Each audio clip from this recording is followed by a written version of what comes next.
aqui, primeira coisa é você notar o seguinte: ele quer calcular a probabilidade desse número ser divisível por 3, por isso que eu boto aqui essa barrinha, tá? Isso aqui é 3 dividido em n, ou seja, n é divisível por 3, ou ser divisível por 5. Então observe que você tem dois eventos aqui. Um evento é esse número ser divisível por 3. O outro evento é esse número ser divisível por 5, tá certo? Então são dois eventos. E observa que ele quer calcular a probabilidade de ser divisível por 3, o evento A, ou ser divisível por 5, o evento B. Então esse ou, pessoal, em teoria dos conjuntos, normalmente a gente troca ele pela união, tá certo? Então você quer calcular a probabilidade do evento A acontecer ou do evento B acontecer. Como você tem dois eventos que ele também pode ser divisível por 3 e por 5, ou seja, você tem uma interseção entre esses dois eventos, para você calcular essa probabilidade, você tem que utilizar o princípio da inclusão e exclusão, onde você vai pegar aqui, ó, por exemplo, o seu conjunto A, aqui você vai pegar e o seu conjunto B, e o que é inclusão e exclusão? É você calcular justamente a sua probabilidade considerando que os dois eventos podem acontecer, que é justamente essa interseção aqui, ó. O que seria isso no nosso caso, né? Seria um número ser divisível por 3 e por 5. Você tem os números que só são divisíveis por 3, que estão aqui. Vocês têm os números que só são divisíveis por 5, que estão aqui. Mas também você tem os números que são divisíveis por 3 e por 5. E aí, observa que você não pode simplesmente juntar a cardinalidade de A com a cardinalidade de B. Porque se você fizer isso, você está acrescentando essa parte da interseção duas vezes, tá certo? Então, por isso que você precisa utilizar o princípio da inclusão e exclusão. E como o nome diz, o que é isso? Para você calcular essa cardinalidade de A união B, você vai pegar a quantidade de elementos de A mais a quantidade de elementos de B menos a quantidade de elementos de A e B. Por que esse menos? Para que você tire essa contagem que é realizada duas vezes se você deixasse só até aqui, ó. Se você deixar só até aqui, você estaria contando essa interseção duas vezes, porque você acrescentaria todo A uma vez, todo B outra vez. Então você estaria contando duas vezes essa interseção.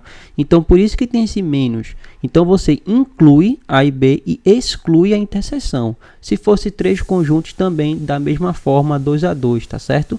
Então pausa o vídeo, tenta resolver o problema e depois volta para cá. Bom, vamos calcular a quantidade de números que é divisível por 3 aqui, tá certo? Então, vê só. Vou colocar aqui, ó. Para a gente calcular essa quantidade de números que é divisível por 3, tem dois jeitos de você fazer.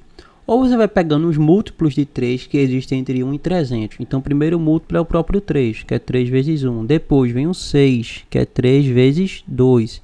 Depois vem o 9, que é 3 vezes 3. Se você perceber, 300 é o último deles, que vai ser 3 vezes 100.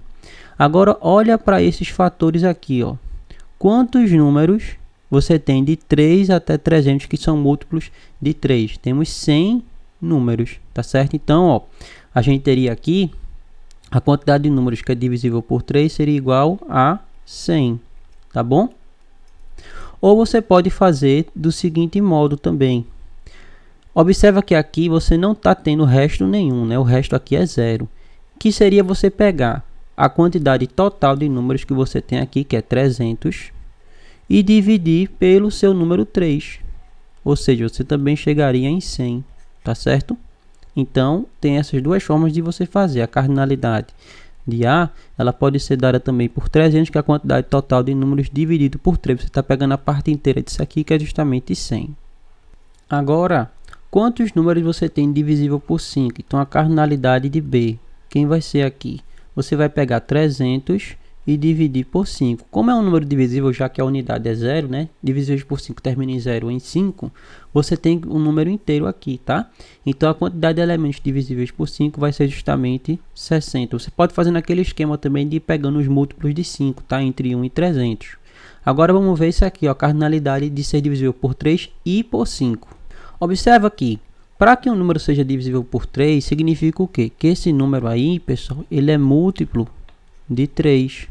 E para que ele seja divisível por 5, significa que esse número aí, ele é múltiplo de 5. Mas um número que é múltiplo de 3 e múltiplo de 5 ao mesmo tempo, na realidade, ele é múltiplo de 15. Tá certo? Então, por quê? Porque o 15 é o menor múltiplo comum entre 3 e 5, tá? Então, você vai pegar 300, que é a quantidade total de números, e dividir por 15. Ou seja, você vai chegar que a cardinalidade de A e B vão ser justamente 20 números que são divisíveis por 3 e por 5 ao mesmo tempo.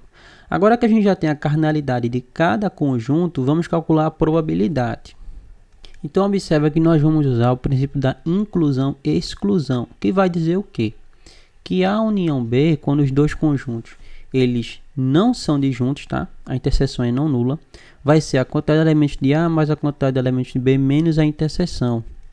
Aplicando aqui a probabilidade, você vai ter que a probabilidade da união vai ser a probabilidade de A mais a probabilidade de B menos a probabilidade da interseção, tá certo? Só que quem vai ser elas? Ó? A probabilidade de A,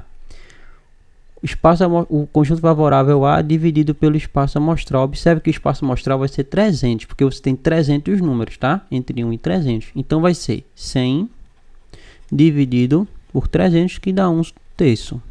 A probabilidade de B vai ser a cardinalidade de B dividido pelo espaço amostral, que vai ser justamente 60 dividido por 300. Simplifica aqui, vai ficar 1/5.